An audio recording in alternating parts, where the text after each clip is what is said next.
in the midst of this pandemic during COVID-19. As a former principal of K-12 institutions and a teacher, I look forward to just hearing from students, parents on the panel, and educators on the panel, and from you too, to hear some of your thoughts and information. So please don't forget to put some comments in the chat for us. Let us hear from you.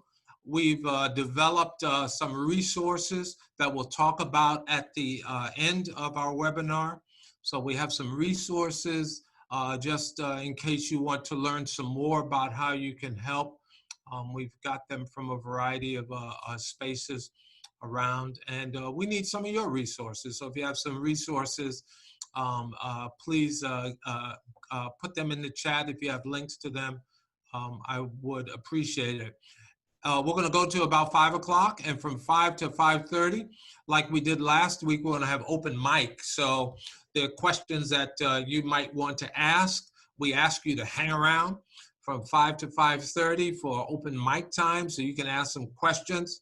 I see people are putting in their favorite flavor of ice cream, so I appreciate it, okay? Let me introduce our panelists to you, give you some information, and then we're going to start with some questions. So I'm going to share my screen with you, and as I introduce the panelists to you.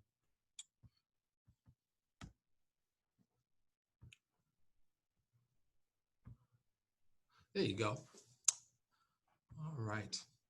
So some of our panelists today include Reverend Dr. Phil Cow, who is the conference director for camping, retreat, and ministries and young people's ministries. We're great to have him. We work alongside together in the conference office. We have Erin Harden, who is the camp counselor, youth leader at Temple United Methodist Church in San Francisco. She's a college student, and she served as a youth delegate to the California, Nevada Annual Conference 2017-2018. We are so grateful to have Wesley Hinano, who's a former youth and director with the Tongan Youth and the Youth Caucus, the YA Caucus, and at Laurel United Methodist Church, he's an advisor to the youth. He served as the General Conference Jurisdictional Conference Delegate in 2016, and he's a teacher and a counselor at Oakland Unified School District. We also have, we want to get a student voice in, because a lot of times we talk about what's happening to students, but we don't hear from them. So we're so grateful to have Dawit Vasquez Sumalo, who's a youth leader at Epworth United Methodist Church, and he's a rising senior at El Cerrito High School. We have Reverend Catherine Morris, who's a pastor at Dixon United Methodist Church, and she's a chair of our Child Ministries Task Force. We also have Jenna Stark, who's a camp director. She was a volunteer at Toyon Camp, and she's a first grade teacher, and she's doing her graduate teaching, she's a graduate student in an MA program in education. And last but not least, we have Reverend Debbie Weatherspoon, who's a parent to 2 children, one who graduated from El Cerrito High and is attending Berkeley City College in the fall, well, this month, and another son who's a rising sophomore at El Cerrito High School. So we're so grateful to have this group of panelists with us. I want to also share, I got some conference statistics I want to share from you. This is hot off the press, by the way. So this will be, some of these statistics will be in the delayed journal. But just so you know, for children 0 to 12, we last year we had 5,434 in Christian formation groups around the conference. In this year, we have an increase of 5,555 children 0 to 12 in Christian formation groups. And this is the information we have from the data and statistics.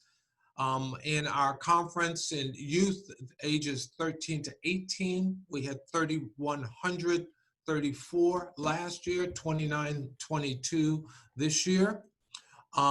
We had 366 students enrolled in confirmation classes this year, and we had 5,700 participants in Vacation Bible School according to the data census. So I thought it would help give some context to how many people we're talking about in our conference.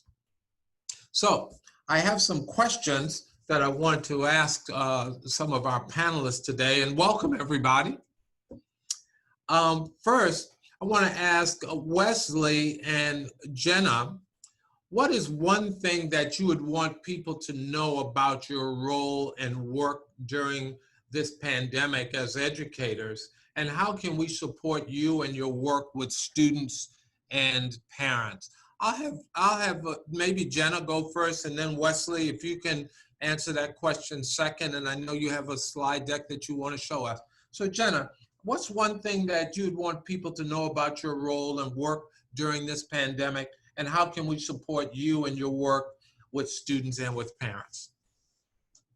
Awesome. Well, hi everyone. My name is Jenna, and I'm really excited to be here today. I'm going into my third year of teaching first grade, and I feel like I'm a first-year teacher all over again this year.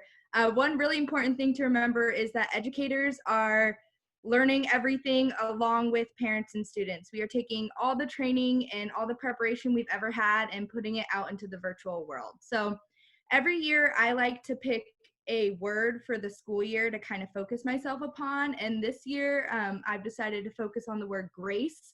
I'm looking to have grace with myself, be patient with myself as I'm learning these new things, grace to the parents and the students as they're adjusting to this time.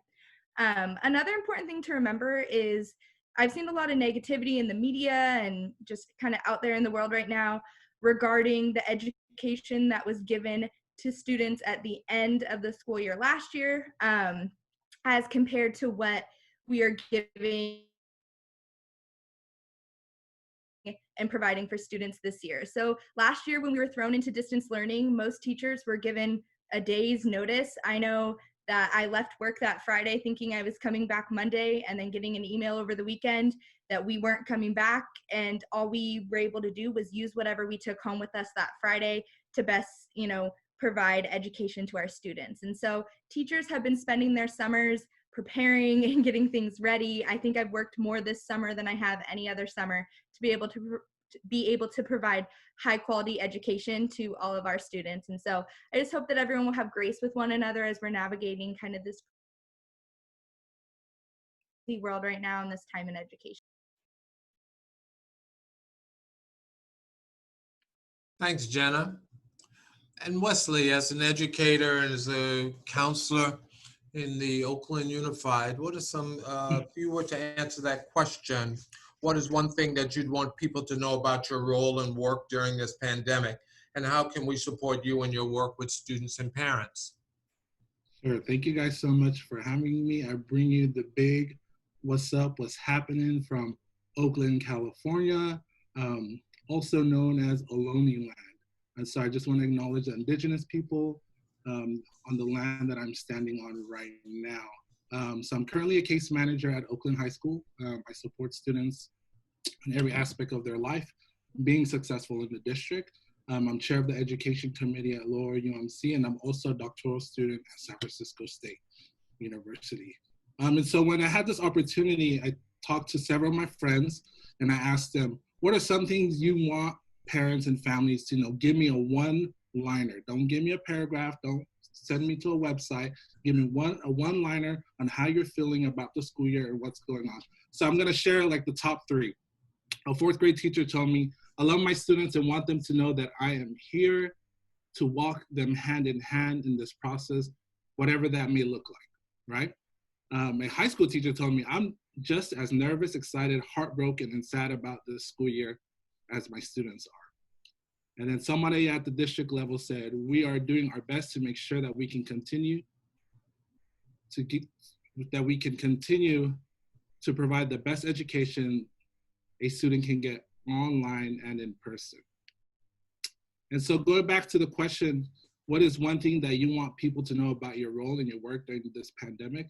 I think it's important to know that the ethnic communities have been struggling in the education system from the beginning. And now with the pandemic, we're continuing to struggle even more. It's an additional barrier. And so my role as a case manager in OUSD is really supporting students. And that means different things, right? Sometimes that's being an advocate for students, right? When we went online last semester, one of the biggest things that I do is I check in with students. And so they would let me know, oh my gosh, my teacher's lecturing for an hour. That is too long. Who wants to sit on Zoom and listen to the teacher talk for an hour? So then I would go back to my staff meeting and be like, okay, you guys are boring. Ain't nobody trying to listen for an hour. These are students in Oakland, California. There's other things they can do. And you want them to be connected to you for an hour. So then we had to make transition. We had to do 20 minutes and give them the free time after that 20-minute lecture to kind of do work on their own. At the same time, when I check in with these students, I kind of get a temperature to see where they are social emotionally and their wellness. And then I try to plug them into the different resources that we have here in Oakland. And then that relationship part is huge, because when they're transparent with me, I can be transparent with educators and let them know what exactly is working and what's not working. And then, so how can we support you in your work with students and parents? I think this is a crucial time for the church to really stand up and not only care for the spiritual journey of youth, but also care for their educational journey. When we think of youth and young adults that are in the education system, they spend most of their day at school, right? And so it is time for churches, specifically ethnic minority churches and churches that represent underserved communities, to establish some type of education system. And that's a little bit about my role, because we have tutoring every Tuesday, Thursday at Lower United Methodist Church. But when we transition online, we continue those services, but we just do it on Zoom. And so we have study sessions on Zoom that we do. We do a 15-minute check-in. How are you doing? What's your goal for this next 45 minutes? And then we do a study session for 45 minutes. I ask them to leave their camera on so we can keep each other accountable, and that we go from there. So this is really a time for us as the churches to be creative and support students, not only in their spiritual life, but in their education life. Thank you. Thank you, Wesley and Jenna, for that perspective from the educator's perspective. And again, at 5, later on, when we have Q&A from the attendees, and possibly after 5, between 5 and 5:30, it'd be great to hear some ideas that the people in the various churches around the conference, what are they doing to support children, parents, and educators. Now I have a student. I asked Dawit a question also. So Dawit, welcome. Thank you for taking some time out today. As a student, how do you feel about going back to school? And what is the one thing you want people to know that would be helpful as a student? Hello, everybody. I'm so glad to be here, and thanks for having me. I don't like to public speak very much, so I wrote something down. Would it be okay if I were to read from that? Sure, that's good. We're cool. So, okay, thank you. And sorry about my lighting. This is the best lighting I could get. I know it's not very good, but so I think for going back to school, I'm really hopeful. I think COVID-19 and everything that's been going on has given us a reason to really open our eyes to what's going on in our country. And I'm hoping that we will take this and that we will really implement it into our school and our school systems. So I don't really know what to look forward to. I'm I'm just hopeful that we'll make changes that we know are much needed. But this is what I wrote. The thing that I want y'all to know is that COVID-19 has given us a platform we need for reforms and changes within our schools. As a student of color, unconscious bias has always followed me wherever I go and has been a top problem for me. What is so frustrating about unconscious bias is that it's unconscious. Anyone is guilty of this without even knowing it. It's 2020. We need to do better in our school systems and in making changes. It isn't the only thing that we don't discuss in schools that needs to be talked about and taught.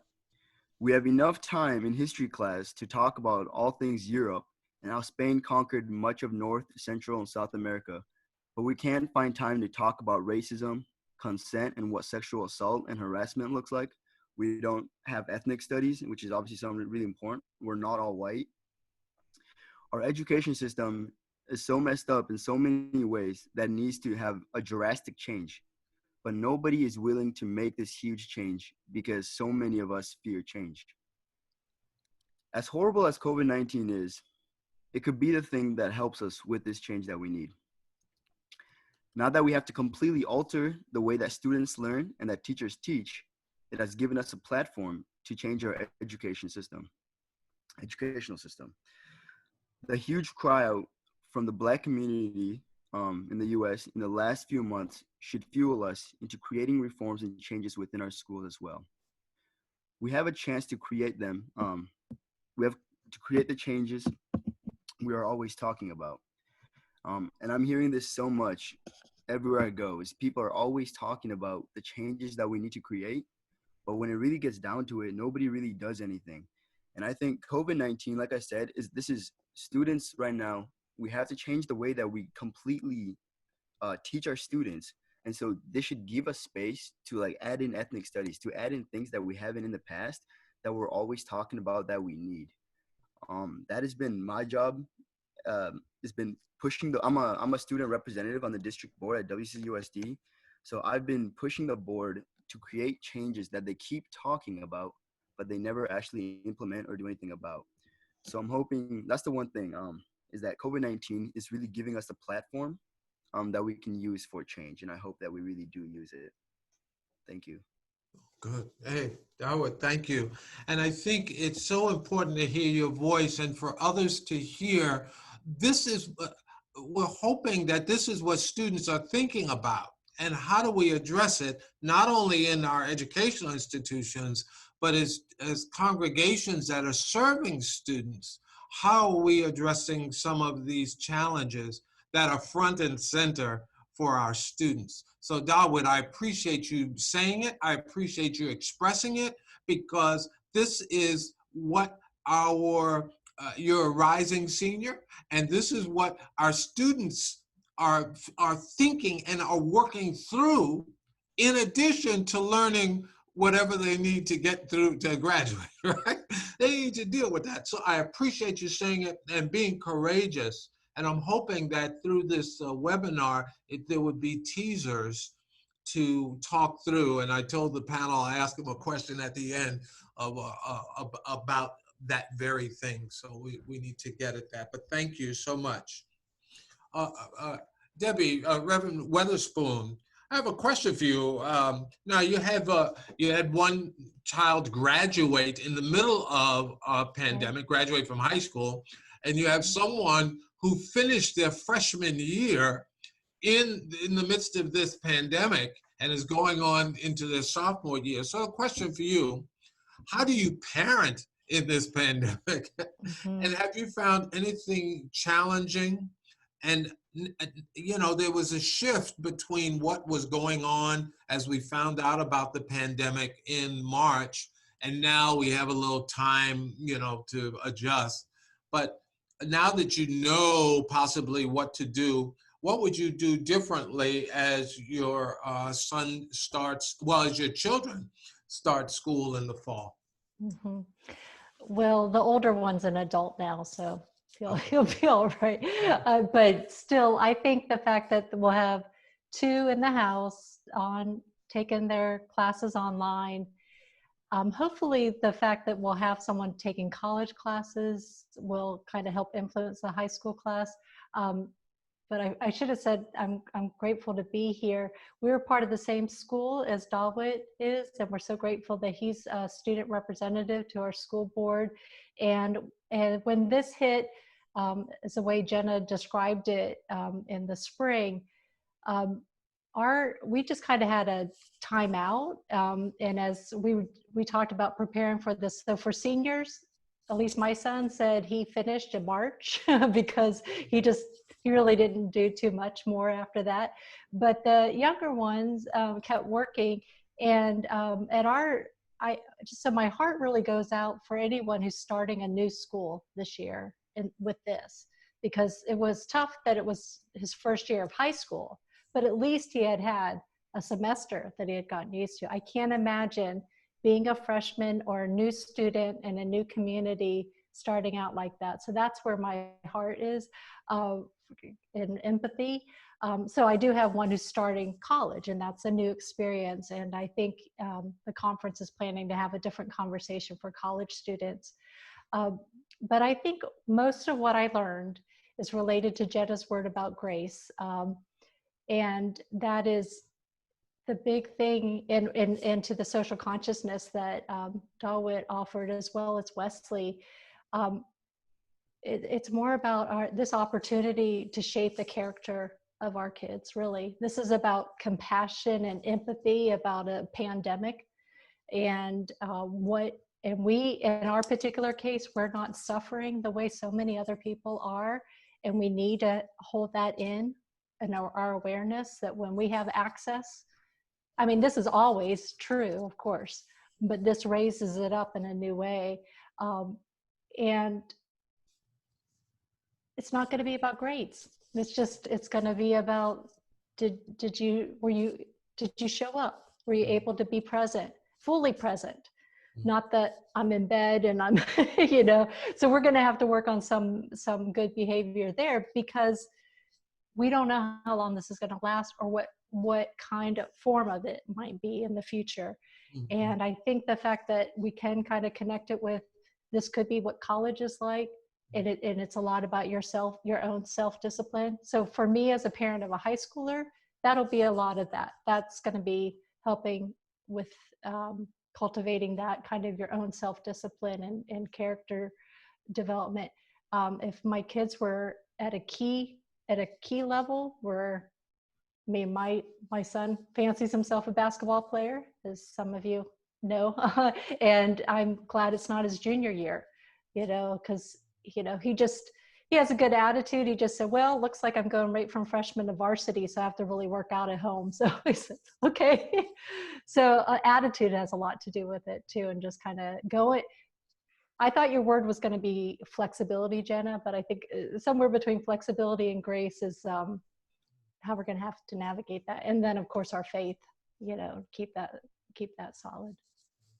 Right. So, thank you. That's helpful, because parents will have a challenge if their children are learning online and they have to go to work or whatever.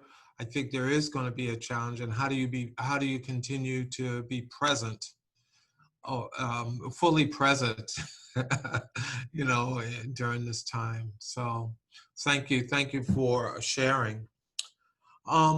We have also, we have Aaron on, who's an educator also, and I want to ask Aaron,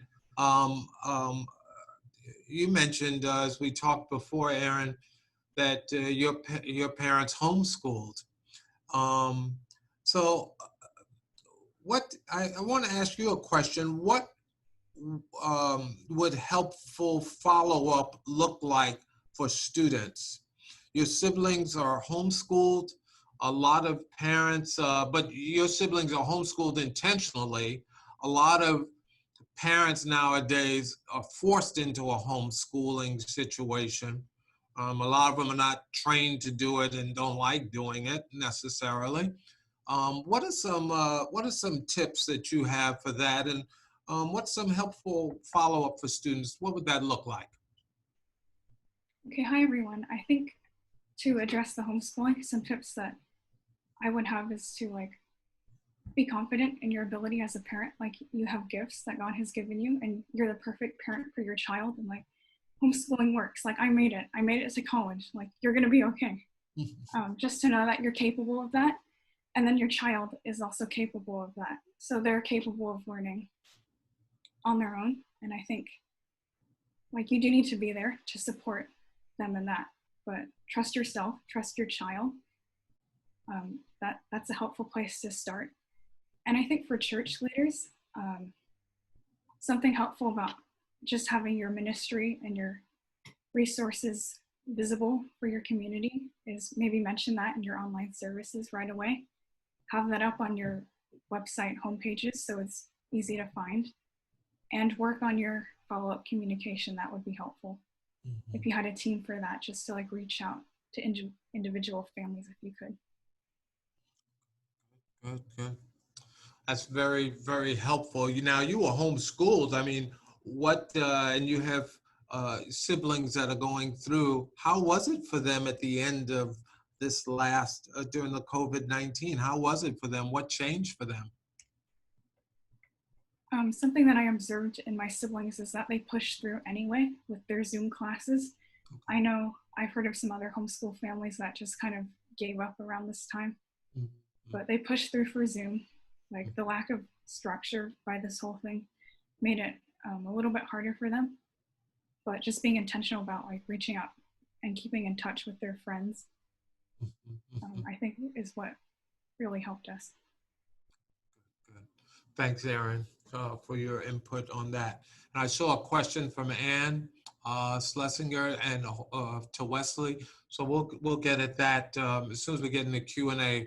We'll get that question. I'll ask Wesley that question directly so he can answer that. Okay. We have Reverend Morris as a panelist who's chairing our Children's Ministry Task Force, and we are grateful and thankful for your work in spearheading that. But what have you learned?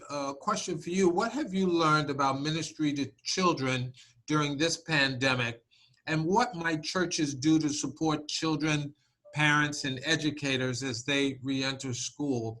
And also, what are some of the things you've done in your local congregation? Okay, well, there's a lot there. And I want to say I am very thankful for this opportunity to be a part of a conference-wide effort to enhance our ministry with children, because I think it is a source of our life to be involved with children and with what's going on for them. And so I really have embraced this opportunity and grateful that we can have this focus again. I think one of the most important things that I learned as we were getting into the pandemic is how important it was to have lists, not to rely on memory. And so to have complete lists of the children, the youth, the young adults in our congregations, to really pull them out of the general membership list and see them as a whole group, to have lists of parents, grandparents, also the adults who have some kind of guardianship of children, so that we're very much aware of who they are and can reach out to them specifically. We've also had lists of those who are educators in the congregation. And I think a lot of our United Methodist churches have got educators in abundance represented in amongst the membership. And so that's a great opportunity to reach into the schools, but also to lift up the arms of those educators as they are undertaking some really difficult work, and what they need to accomplish in terms of education is so critical to children's needs. So having lists, and once you have a list, one, it to a certain extent defines the work you've got, but also helps to make sure that people are not being left out. And I would say that's been one of the things I've appreciated so much about having our ministry in the building shut down. It gave us an excuse to go directly to people at home. And so, we weren't just trying to wave at people and get their attention to come to us. We had an excuse to go to them. And so the list made it possible for us to make those contacts. The other thing that I would say is that having the list is really then a way for us to find out who we need to be listening to. Who do we need to be in communication with? And so we could reach out to folks in that listening mode. Also, I would say that, trying to read articles and things that were coming up with ideas and suggestions. So the Search Institute has some great resources available online, and also the Lewis Center has some wonderful things, and one just came out today about being in ministry with families during this pandemic and pointing out some really critical things. So, and then the Christianity Today article as well. There's some great information pieces out there that we can be drawing upon. And the real issue with that is that this is how we get an idea of what the needs are. And so then moving from those conversations into creating some ministries that address the needs. So showing families that we care, connecting them to the spiritual resources, connecting them to one another, providing opportunities for creativity, imagination, some novelty, because that has been really one of the burdensome things that I've heard people express, is just feeling as though there's such a constant plainness in life, and so needing some variety in what's going on. And that we're reliable. I think the reliability of the relationships have been some of the things that I've really learned that we've needed to do during this time. In terms of things we can do that could be supportive of students, of teachers, of parents as you're going back to school, we need to be praying and really, in my view, that the priority does need to be given to this educational experience, and to recognize that this is such an important part of a child's life, a young person's life. And so we need to be supporting that effort and to begin with our prayers. So I do hope we're all praying for everyone involved in education at this time. Trying not to overdo our programming for the families and for the students right now, because there's such apprehension about how this is all going to work that adding too much into their minds at this point, I think, is a bit overwhelming. So we are stepping back a bit, but lots of person-to-person conversations are going on. I think as you think about the launch time, and their different school districts have different dates for this, but delivering back to school snacks to the families in your church, just an expression of care, to offer gift cards, flowers to the educators that are in your congregation. I know it's a bit of a controversy whether the teachers are going to be in the school buildings or not, but if they are in the school buildings, and if there's some way that we can provide some snacks for them, that's a way that we can be expressive of our support for the educators. But yeah, listening to everybody, that should always be our way of connecting, to begin by listening and to listen as broadly as we can. The third question that you had asked about, what are some things that we have been doing in our congregation related to children? And it's a moving target, that's for sure. Whatever we were doing a few months ago, we're having to rethink now. And so grace is a good word for all of us who are working in any kind of field at this point, because everything changes for us. We did shift our music ministry director to children and family as far as a staff responsibility. She is a parent of young children, so that was a very natural fit to be able to have someone who is really maintaining constant contact with the families in the church. We started out by hand delivering Sunday school materials with craft supplies, craft design, all in a pack. And so the families have been getting those since the pandemic began. We did not start by offering any kind of a group Zoom experience. We are considering that, but hearing how questionable that may be as far as whether kids are going to want to participate, but we're evaluating it at this point. We have tried to have some special events. The pandemic came about right at about the time that there would have been some special occasions. So for Easter, we did an Easter parade where we asked the families to decorate their cars and drive by the church, and we live streamed their Easter greetings out to the world. And then we celebrated Mother's Day by delivering strawberries to the moms, and the kids made strawberry shortcake, and the dads got a little gift pack for Father's Day. We delivered flowers to the parents of the early part of the pandemic, recognizing that they had stepped into the role of educators when they hadn't been expecting it. So just recognizing the challenges they were facing. We did a teacher thank you.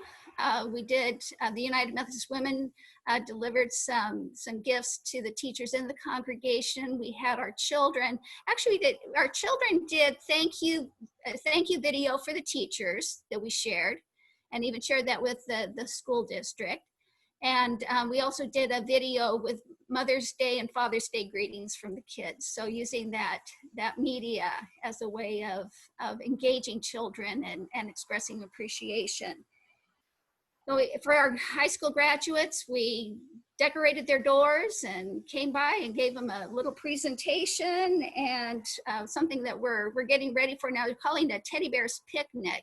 And this is sort of think of it as a treasure hunt with a Teddy Bear's Picnic theme. So different members of the congregation are going to set up a Teddy Bear's Picnic in their front yard, and there'll be a little treasure that the kids can collect and take home, and then go and create their own Teddy Bear's Picnic with their dinosaurs or whoever they want to invite to their picnic, and then take pictures all along the way. We hope to put together a slideshow and have that with the song, The Teddy Bear's Picnic, if you're familiar with that. So that's just trying to create some fun, some intergenerational things, but all with that COVID-19 consciousness and keeping everybody safe.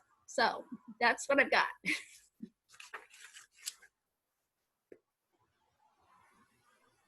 Thank you, Kathy. Appreciate all the work that you're doing. And you've done a lot of work, not just in your congregation, but also in the general area, which has been helpful. So for those that might be on the webinar who are in rural areas that might not have K-12 students in their congregation, you can always reach out to your local school, your area. You can find out what educators are there and begin even ministering to those educators, even though they might not be in your congregation, but at least letting them know that your church, the people in your church are supporting the educational process. So I think that's another good way of connecting the local church to the different educators and schools around, and students and parents. Absolutely, yes. Whether you've got kids in your congregation or not, you've got schools in your area, and supporting those schools becomes a way of opening the doors to relationship with children. Got it. Well, thank you. Now, Fel, you've been leading this charge for last couple of years, supporting from the conference level. What might be some core values of faith that might guide our work as we reach out to students, parents, and educators as they re-enter school during this pandemic? Thank you, Reggie.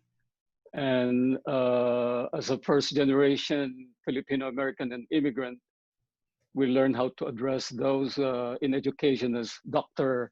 Nichols. Thank you for this panel that we have. And I just wanted to affirm the racial and ethnic representation in the panel right now, which is a witness of our diversity of Asian Americans, Pacific Islanders, Black Methodists, African Americans. Although I'm not sure if we have Hispanic Latino representation, but maybe, there you go. Thank you, Debbie. And we need to be intentional as well of the Native Americans' participation in our ongoing education, and of course, white Caucasian representation in the panel. The reason why I'm affirming this is the reality that COVID-19 pandemic made a big disruption in education and in any other aspects in our lives. One of the things that I am indebted in my family, which is a family of educators, my late father was a elementary school principal, is to excel in education.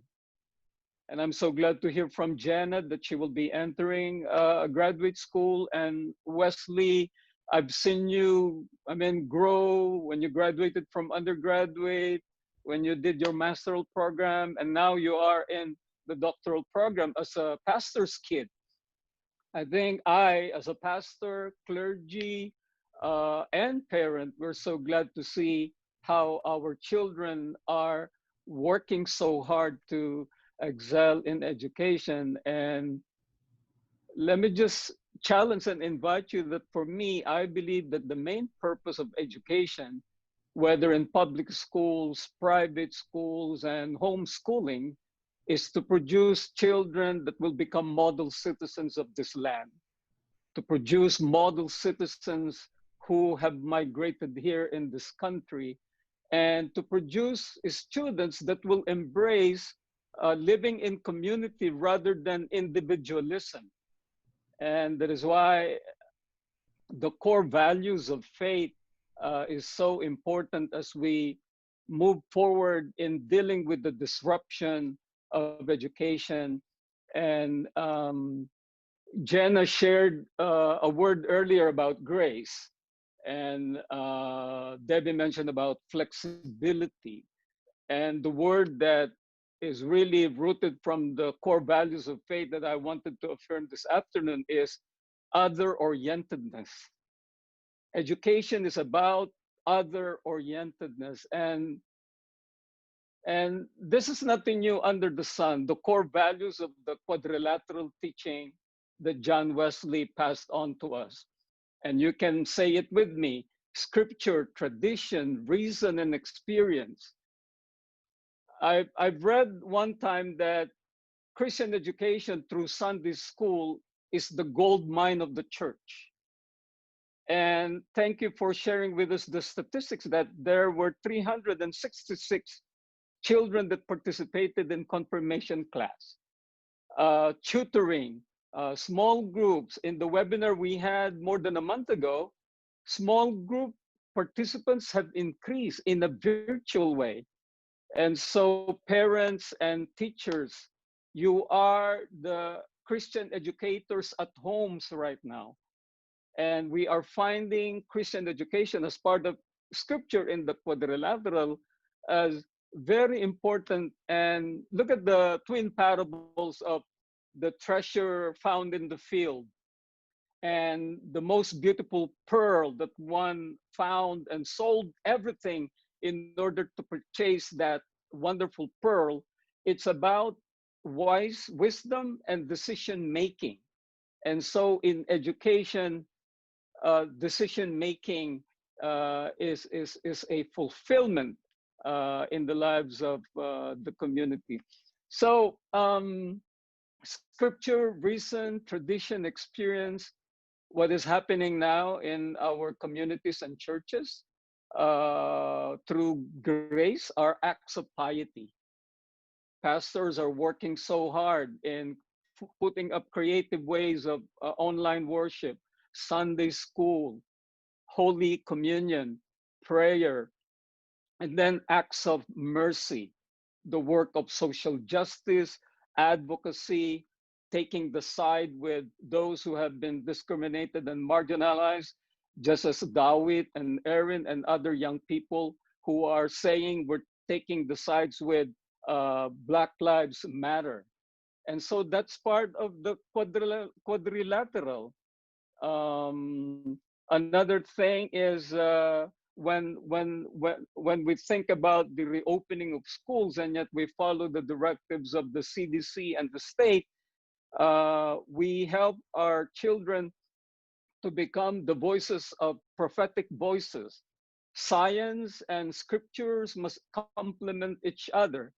And so face covering, wear face coverings, face masks, social distancing, these are all part of the formation that our children are learning from us. And so through the leadership of our Bishop Minerva Carcaño, the district superintendents and pastors, we are all in this together in forming the children, moving to young people and young adults to become model citizens of this country that will embrace immigration, that will embrace equality and equity and inclusion of all. And so I myself, as a parent, my wife is a teacher, deaconess, and we have our youngest child, Amos, is moving to become a senior in high school. And so we're learning with you, and we're facing all of these challenges, but we're grounded in our stronger faith and grace through scripture, tradition, reason, and experience. Thank you. Thanks, Dr. Fell. I appreciate that. I really appreciate your speaking into that, because I think we need to be grounded in those core values, even as we journey through the pandemic. And it's easy to lose sight of them. So your speaking to them is very helpful. Before we take some questions, I saw some questions that came up, and I saw, Wesley, that you were able to answer Ann's question. Great, thank you. But I want to ask as a final question before we take some of the questions in the chat. So please put some questions in the chat if you have some questions for the panelists. How can we affirm the social justice and the racial ethnic struggles, histories, and victories during this pandemic? I want to ask the panelists that because I think when we talk about coming out of this season, we can talk about the pandemic, but there's another big thing that Dawood mentioned that's emerging out of this season, which is the cries for social justice, the racial ethnic struggles, histories, and victories. And how do you give me some ideas of how do we work with students in the K-12 space talking about these issues? Any ideas from any of the panelists?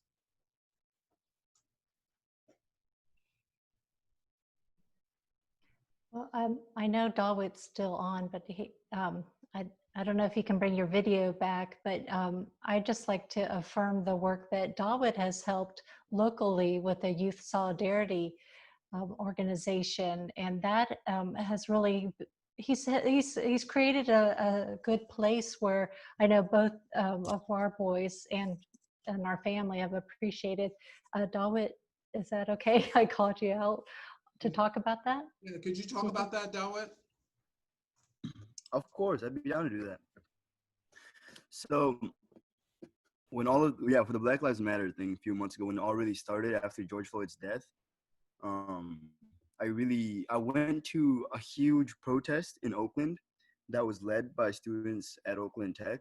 And it really inspired me to do more because I'd been finding ways to get really involved in becoming an activist, but I felt like I wasn't doing enough.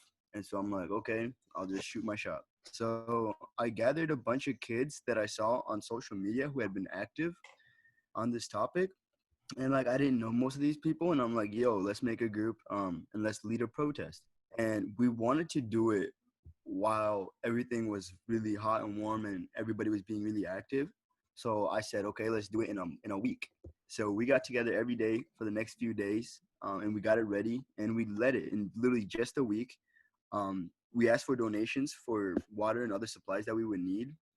And we got $2,000 in donations. and we had over 500 people show up to the protest. And so since then, we've been getting so much love and so much support on social media, especially.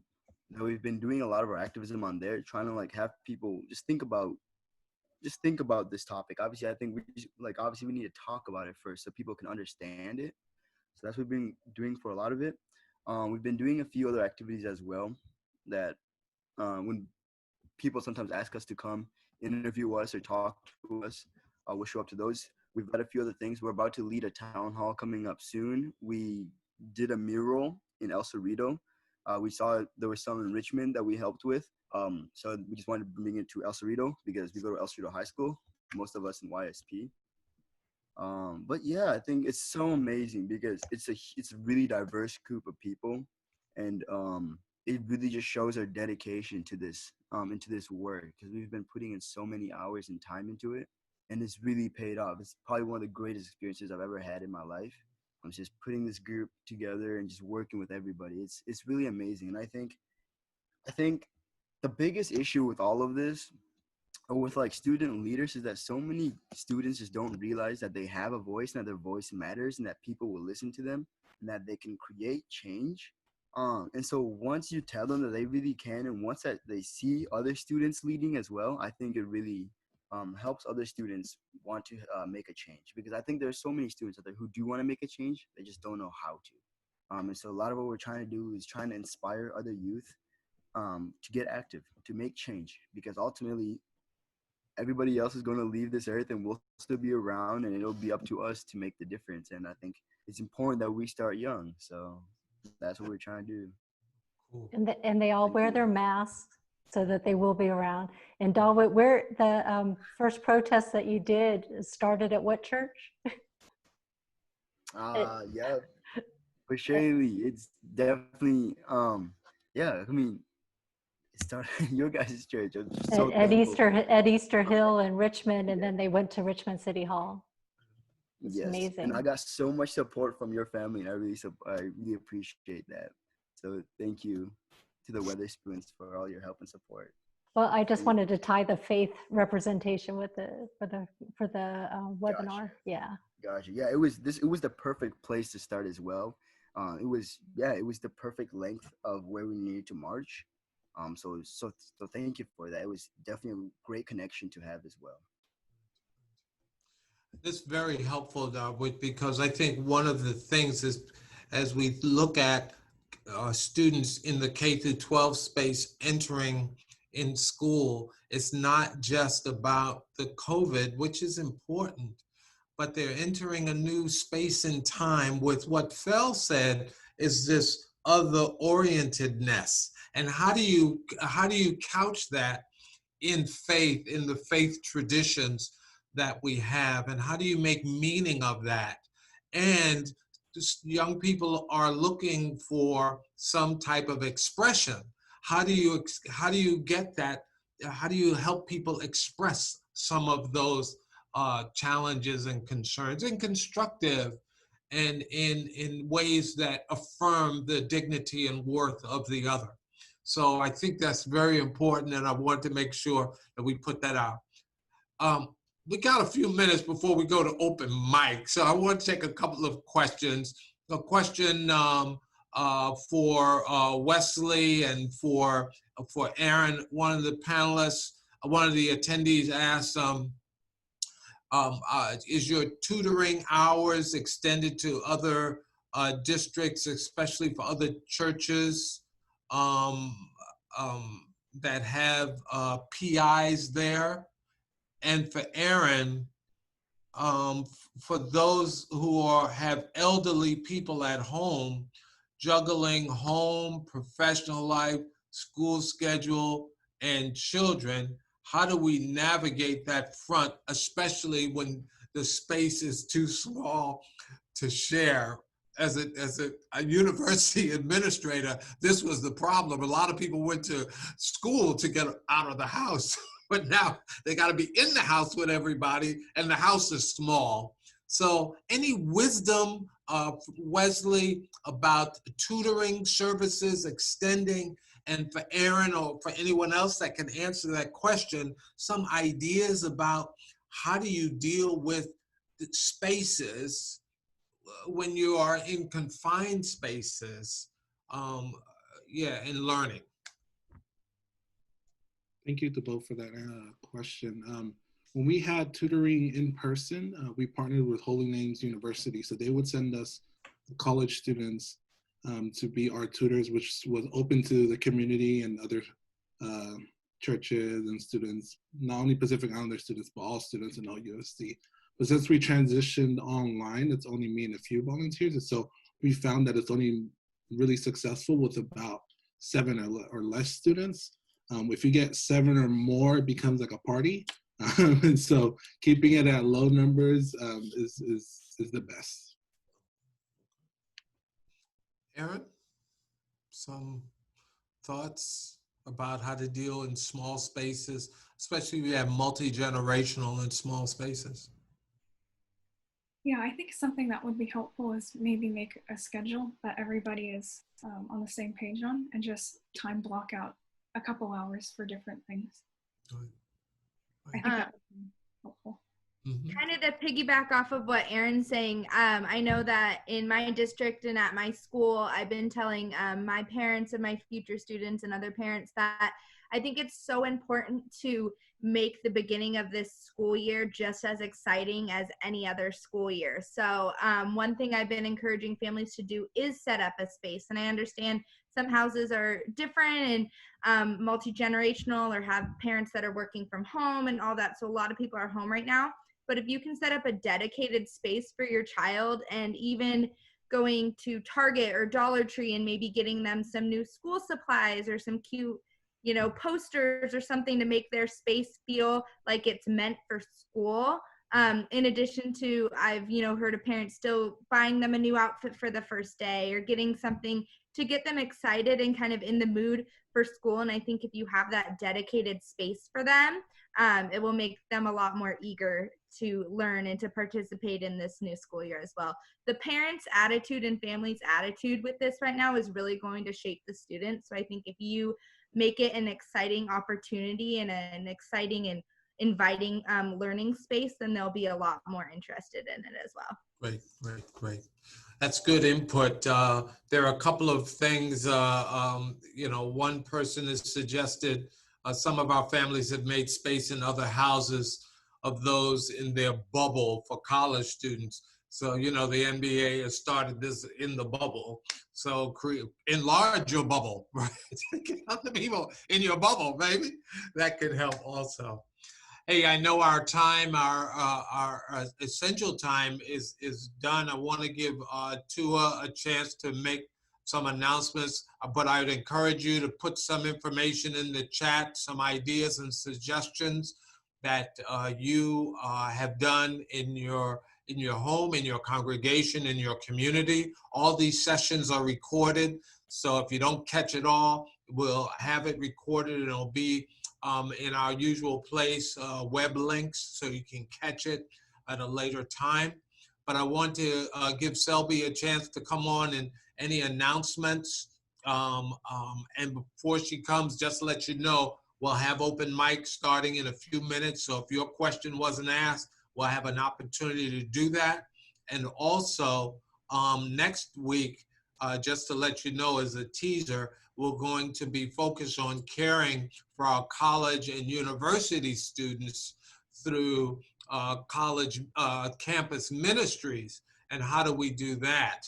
So if you have a college or university student, tell them to come on, join us for this webinar. Let's hear some ideas and think together about how we can support one another. But Selby, good morning. Good morning, Dr. Nichols. I like your world where it's always morning. I love that. That's my new thing. I just wanted to extend a quick quick thank you to everyone who has joined us. And I want to extend a really big thank you to everyone who has been sending me stories about life in their local church and their communities. I've been getting more and more, as you will see from tomorrow's Instant Connection. And I would love to receive even more. So if you've been on the fence and thinking, my story is really not, it is. So please send it in, and we would love to have it.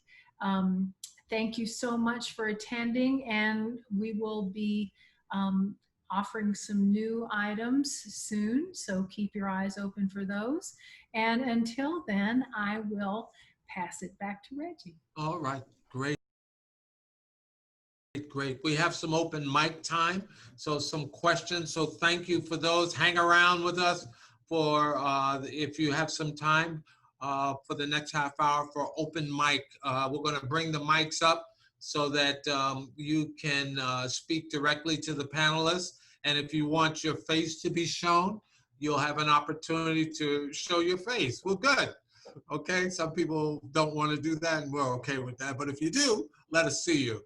A couple of questions. A lot of people are putting good comments in the chat room about some of the things that they have done. Ann Duncan says, we're inviting our congregation to fill the mailboxes of our students with cards of encouragement.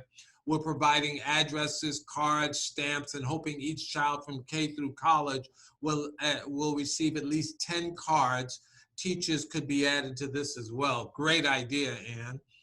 Ann Colby said, our church kids and families are volunteering in our food pantry and have lots of fun while they pack and put groceries in cars. Great idea. A question came up, is anyone considering using church space to offer students for their online learning if they don't have a supervision or space at home? Which is a great question.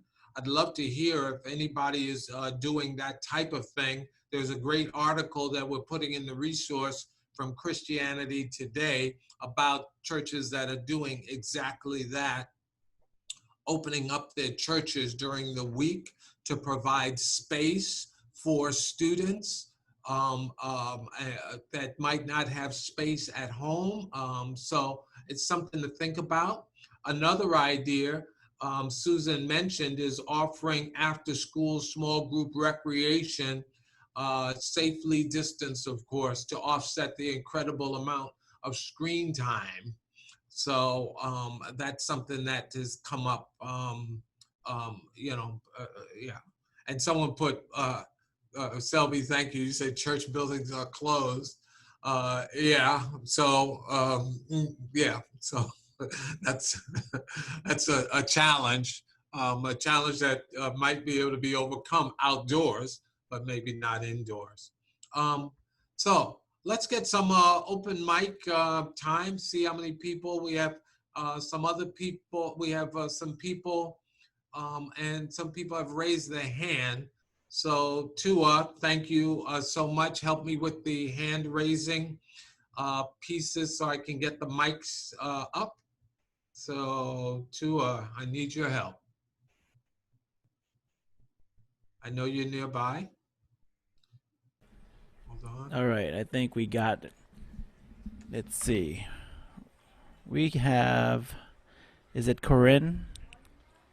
Corey Binker, you're on. Got it. Can we bring them up and open the door for people, if they, yeah, for people, if they want to show, well, Corey's up. Corey, if you unmute, we'll be good.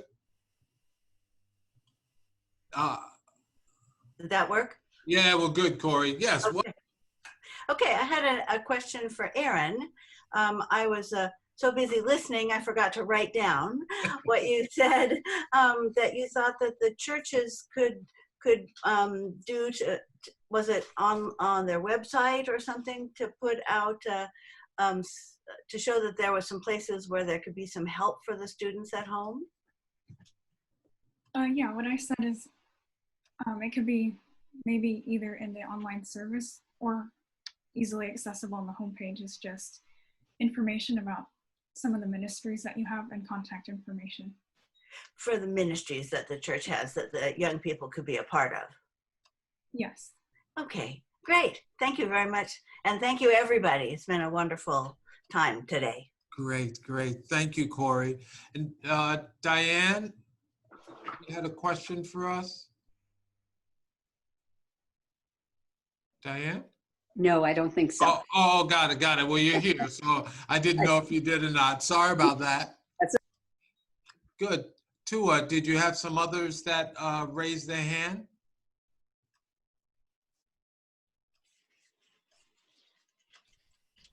Tua, I'm looking at you. All right, I'm looking, and I don't see anyone else. Let's see, we have Lee Niche.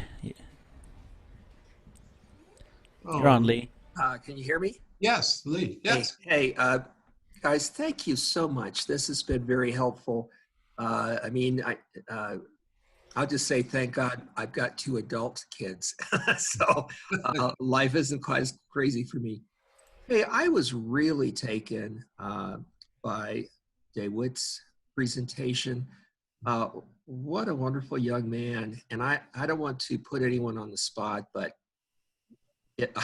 I'll just say I would love to put my youth director in touch with him and see if there wouldn't be an opportunity at some point in the future to do a Zoom meeting between DeWitt and some of our youth, because I think they could be so encouraged by hearing directly from him and maybe having that kind of exchange.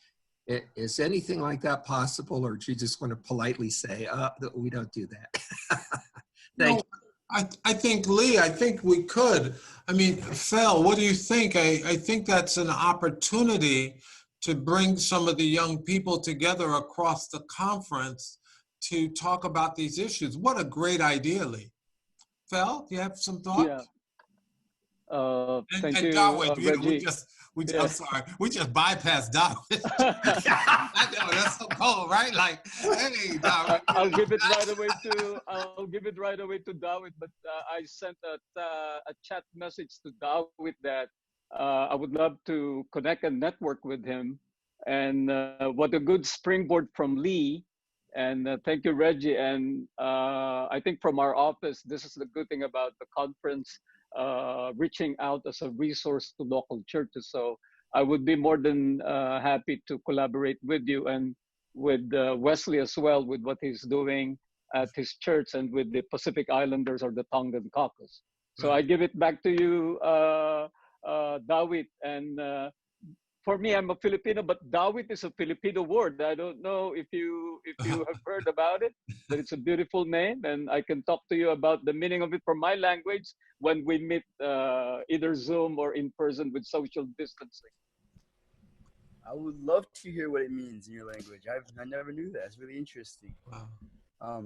Thank you, Lee, so much for that, and thank you all, because I would really love that, and I think that would be amazing. I know right now that Epworth Youth, we have some activities going on, but I think this could be really amazing because for my youth group at Epworth, I think that is a lot of what we're trying to do is we're trying to plan different events and things, activism work.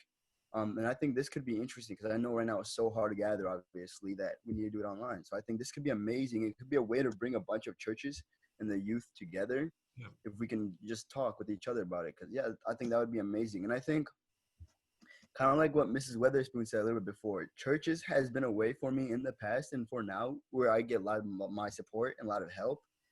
They're always so giving and always, I don't know, that's just the one place you can always rely on to help you when you need it. So I think that'd be amazing, again, to work with churches closely on something like this. And I would definitely be down. And I know the rest of YSP would definitely be down as well. So thank you.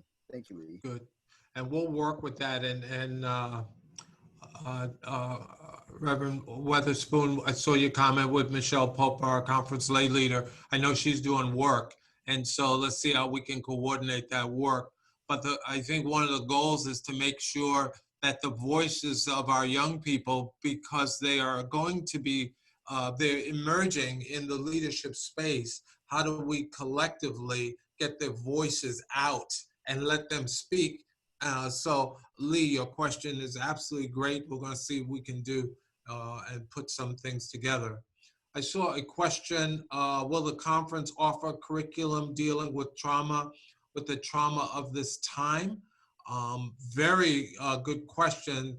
That question came from JB Brave Findlay, and I wanted to let you know that the trauma-informed practice, I'm very concerned that the young people going through this time, what the trauma could be for them as they emerge in early adulthood.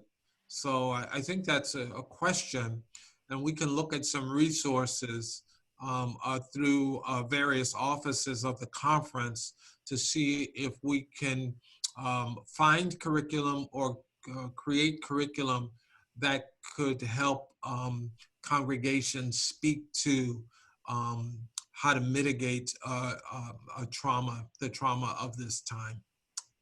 So we are. Oh, go ahead, Catherine.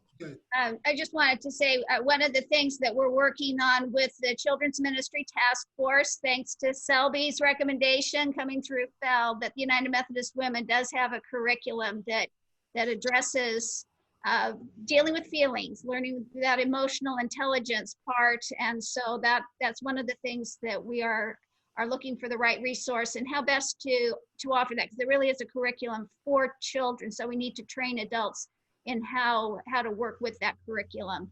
Right. So that is on our list. Right. Yes, thank you.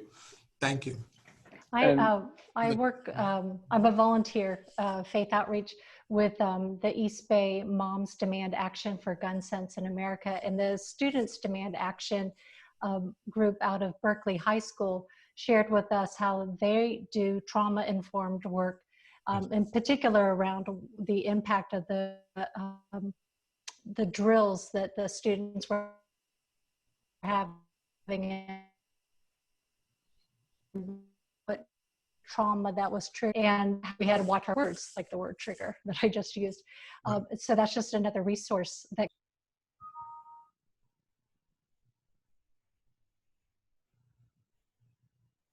we lost. That's another resource. Well, thank you. Thank you for that information, Debbie. Yeah, there was a question. Yes, there's some questions that are coming up.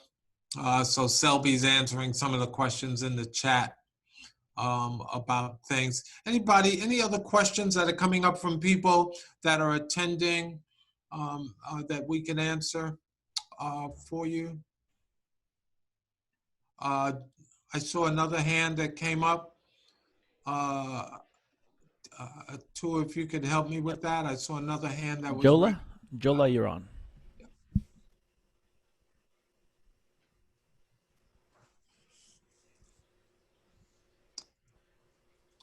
Who is that?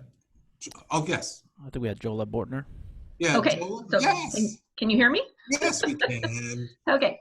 So this is both an offer of help for students, and I don't know how many churches that may not have young people in the church but do have internet connection could set up picnic tables outside because one of the big discrepancies, especially in our immigrant communities or in some of the impoverished areas of our towns, is that they don't have internet connection. So they're handed a Chromebook, yes, right, from their school and told to do it. Yes. And they don't have any connection. Yes. So churches could be offering space outside, safe, with supervision and with masks, for students in the area who don't have that connection at home. Right. And I just think that maybe that's something we didn't think about. The other big group of people that somehow we have to be able to help, and I have family members that are in this situation, is divorced parents who are having to co-parent equal time children who are carrying Chromebooks with them, but one parent is being disciplined about the time that the kids go on to school and all of that, but then as soon as the children leave to go to the other parents' house, there isn't that same kind of discipline. So how can we support students who don't have the same home learning space all the time? And being just aware, I loved your idea about lists, Catherine, because being aware of who those people are in our churches, or for somebody like me who has grandchildren living in another town, reaching out to maybe their church community there and seeing if that church can be helpful with getting that a more consistent connection going, because the one parent is not communicating with the other parent, and even about work hours. So it's being a very difficult start. They started school this past Monday. Yes, yeah, yeah. Any thoughts about, because this is a challenge. I heard two things, Joel, and I appreciate you bringing that up. One is the internet challenge. You will not see on TV who's in your favorite 5, right? You won't see that anymore because people cannot share, right, the bandwidth. So, because that is the challenge, and that's where the schedules, Jenna and Aaron, and the list come in, because people might have limited bandwidth working. I'm talking about internet connection bandwidth, not psychological bandwidth, but they have to share home internet and school internet now on the same platform, and they could run out of money to pay for all of this. And so any thoughts about how to deal with that, and how can churches help? And I got to put a caveat in: most schools K-12 that have internet access have very strict blockers on what students can access. So if you're going to do it from a church, just make sure that that you're locking down the access to sites, and it's normally by keywords. So just got to be mindful of that, because you don't want a student to come to your church, get to the internet and get at some sites that are restricted to them. And it's the same is true for home, right? Because students are doing that. But any thoughts about that? Because that's a good question. And any thoughts about how to deal with divorced parents, or parents that have different parenting skills during this COVID moment? I would say on the issue of making our internet available to students, partner with the schools. And I don't know if Jenna, what she might have to say about this, but really the primary relationship is between the child and the school. And if we are offering something that's supportive of what the school needs to accomplish, I think it's that partnership that can open up the possibilities.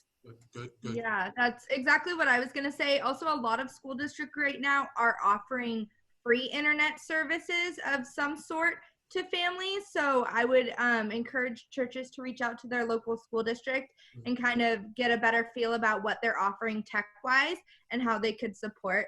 As far as kind of divorced parents, I think that this is something that we deal with when it's not a pandemic as well. Educators, we deal with balancing a child and when they go to their moms or their dads or however their family dynamic is set up, and kind of indiscrepancies that can happen as they travel to those different homes. And what I always tell parents that I've encountered that are divorced is that the child has to come first. And I think that that's the same in this pandemic setting too. So I would encourage people to partner with educators. I know that I sat in on 2 different meetings at the end of last year of figuring out a schedule that worked for them and their family. Counselors, principals, people are willing to help them kind of come to an agreement, but really keeping the child at the center of the focus and helping them to receive the best education they can, no matter whose home they're at doing it. Good. Any other thoughts or any other questions? Ellen has raised her hand. Ellen?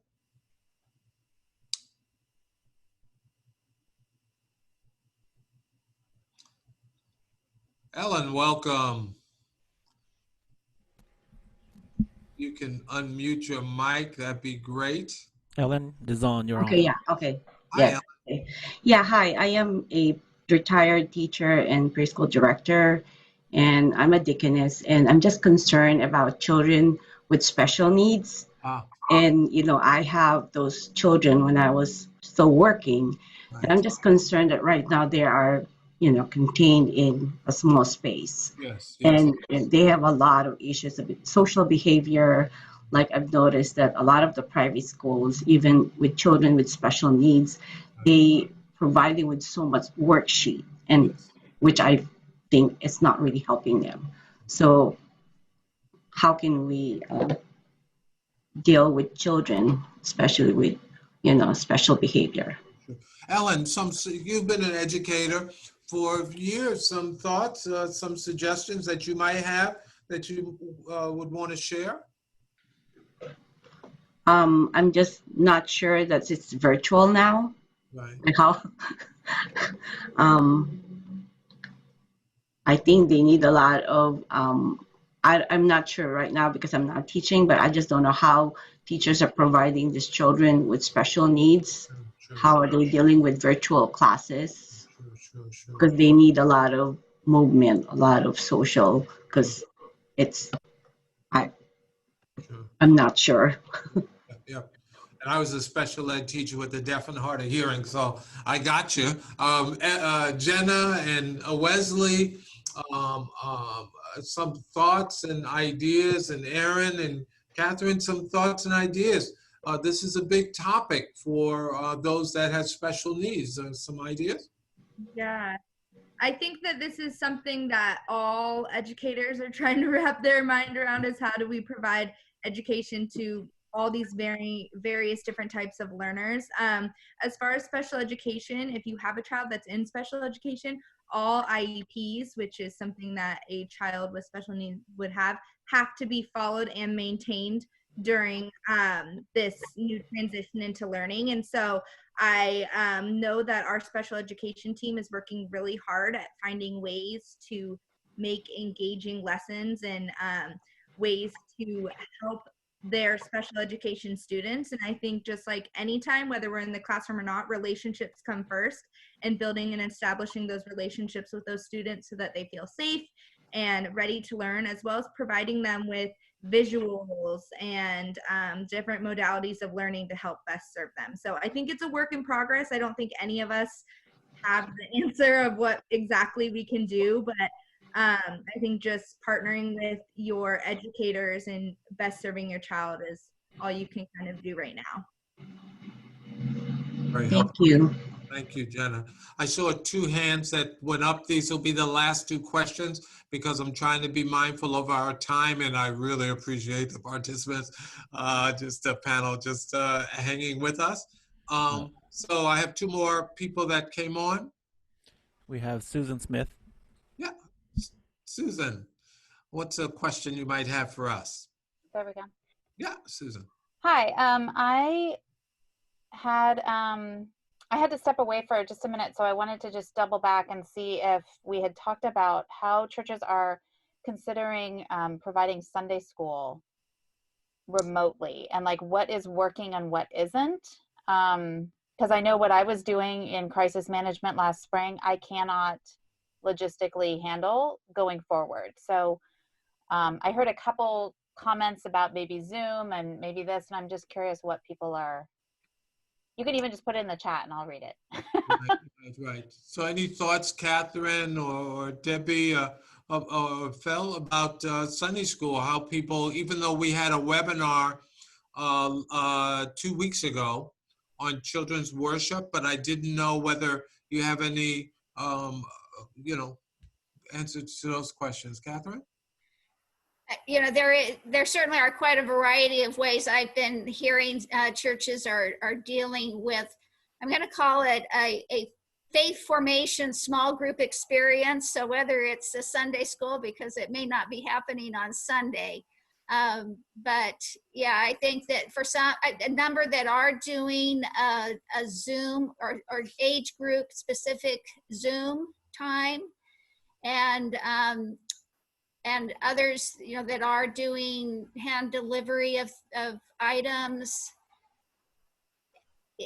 And I think what I'm, that we're all just scratching our heads, and Grace being very gracious in knowing that we may be offering some things, but then find out that kids are not wanting to participate because they have got a Zoom tolerance, and that Zoom tolerance is being consumed by school. So I think what we want to do for the Children's Ministry Task Force is we want to create some networks of those who are working with children so that they can have these kinds of conversations with one another. They have a group of people you can say, I'm struggling with this, or I'm wondering about how to move forward, and hearing other people's ideas and sparking ideas that no one has thought about yet, that we really need that experience of community with those who are working with children. So that's one of the things we're hoping to build over these next few months with the Children's Ministry Task Force, so that your question, you can have some dialogue partners to engage you in them. Right. Well, thank you. And I see some suggestions, Susan, are coming up in the chat. So the chat Reggie, is saved too. Yeah, Phil. Yeah, just to piggyback on what Kathy shared, as we are on the task force on children's ministry together. Thank you, Susan, for that question. And our task is to really help and resource the local churches. One of the things in our discussion, and including Dr. Nichols, is that maybe time will come when we are able to write our own curriculum for children's Sunday school that would be relevant and in the context of our annual conference. And this is something that I'm really passionate about. And so if we could resource local churches for a conference-wide Sunday school for children, that is something that we can discuss and plan about for the very near future to happen. And with what I'm doing in the young people's ministry, I started writing and producing and posting what I call 40-second homily, 40-second confirmation course. And so if you go to Conference Committee on Young People's Ministry website, that is available, which I intend to develop as a curriculum. And then time will come when we will invite those who have passion to write materials that would be good for our local churches. That's a project that we can look forward to in collaboration. Great. Well, I know our time is up, you guys. It's 5:30. What an exciting time. I appreciate, and we just started this last week where we did the 5 to 5:30. We had about 1/3 that stayed on the call. This week we had 2/3 that stayed on. So I'm so grateful. Thank you for the panelists. Let's give a hand, a virtual hand, high fives, hugs, all that to the panelists. Appreciate you. Don't forget, next week, we're going to be looking at college and university students. Join us. If you have college and university students, tell them to come join us, be a part of the panel in our discussion next week. Thanks, everybody, for being with us. Look forward to seeing you. Thank God you, bless you. Reggie. Thank you, Reggie. And thanks to Thank you, Reggie. Yeah, and Tua and Selby, thank you so much. All right, you guys. See you later. Bye-bye now.